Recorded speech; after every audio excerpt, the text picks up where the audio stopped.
Wait though, are you looking for where you can learn how to draw hexagonal boats? Hi, and welcome back to my channel. Well, if you're new on this channel, please endeavor to subscribe to my channel. It actually helps the algorithm to push your content to more creators like you. Alright, so if you're actually willing to learn, let's dive into it properly. So definitely we're given 40 as a diameter. With this parameter, we can calculate. Now our this threading part is not actually too necessary, but I set to calculate it. That is 0.85d. So in place of d, substitute for 40, and then get the answer. Width w 1.5d plus 3, get the answer.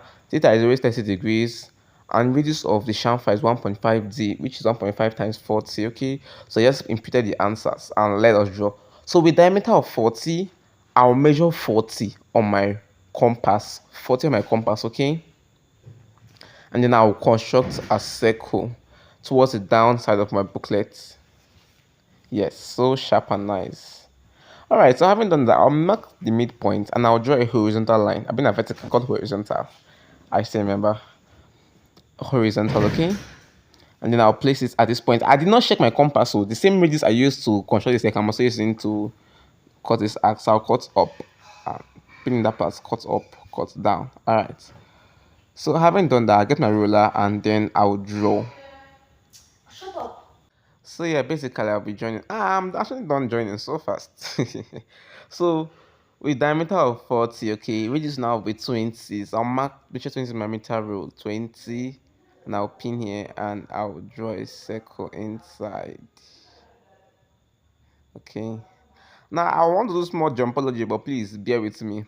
I just elongated all my lines upward. You see, I drew that circle, you see, and then pin here, bring it to the edge of all of them, and then drew. So guys, I actually have great news. We hit 3k subscribers as of yesterday. That's a very big thank you to all my followers and subscribers.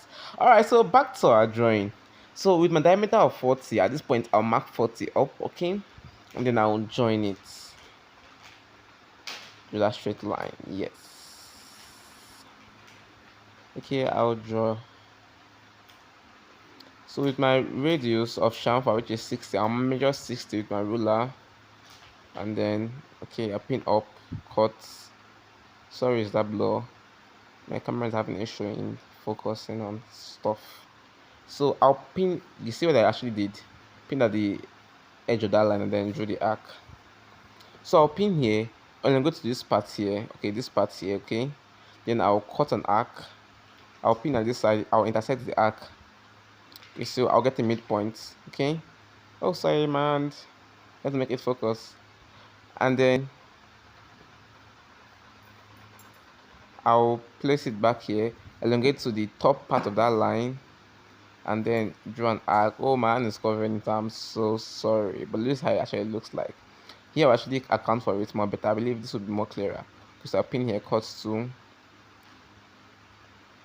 I'll also pin here to cut, and then I'll pin here, bring it to this top. I think the top, and then draw. So guys, having done that for the up, I also do the same thing for the down part. I'll pin here to here, cut, cut. The same procedure. Do the same thing too for the left hand side. I mean, alright. Okay, this is my left though. Okay, so I'll just pin here and draw the arc. Alright. I'm actually wonder why my voice is that different.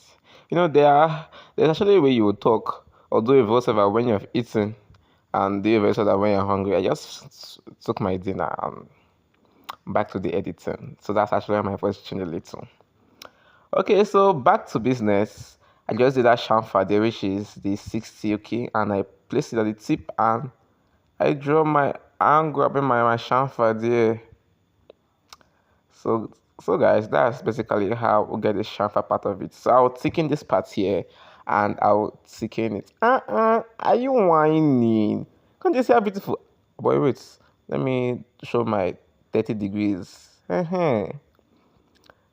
See how beautiful it looks. Now it looks like a real knot. I am make you jeje enter the side view. Okay, so to draw this one, we could just elongate it down, elongate center, elongate up, like this, carry them go infinity. I mean, not to overdo them because I know some people too do. So in my 45 degree set square, 45 full, please. I'll place my set square on my meter rule. Draw that angle 45, please. If it's not 45, you'll be having something different. So I'll take it up perpendicular, okay? Where they intersect, those lines intersect the angle. Perpendicular straight. So my set square is not long enough, so I just do small elongations with my hands. Alright, so the same thing I did for that chamfer, I also do this to the same thing this way. Pin, cut, pin, cut. Just basically, that's how the whole thing is. That's one pretty simple thing about this chamfer. Actually, this is actually what to call ojoro in my country. It's like a shortcut on how you can get this chamfer. Even without doing measurement and whatever, able to just enter, come out as you expect it to come out. Yes, guys, so actually done with the up part, so let's get diving with the down part. I'll basically repeat the same processes that I repeated for the up part, so the down part. So please watch it concisely and you get it. So if you're watching this video to this moment, that means you're actually enjoying this content. Please like, be cool, make a beg on, please like, and share this video to viewers or other audience. So now let's thicken in this side. So I'm basically just sticking it. You did one. See how beautiful it looks. So guys, we are done with our diagram. So let's go ahead and get it dimensioned, okay? I'll do that real quick. So that part is the width, here is the 2 times diameter. Then I will clean my excesses. So guys, this is how it looks. Thank you guys for watching today's video, and I would love to see you guys in our next episode. Scoot out.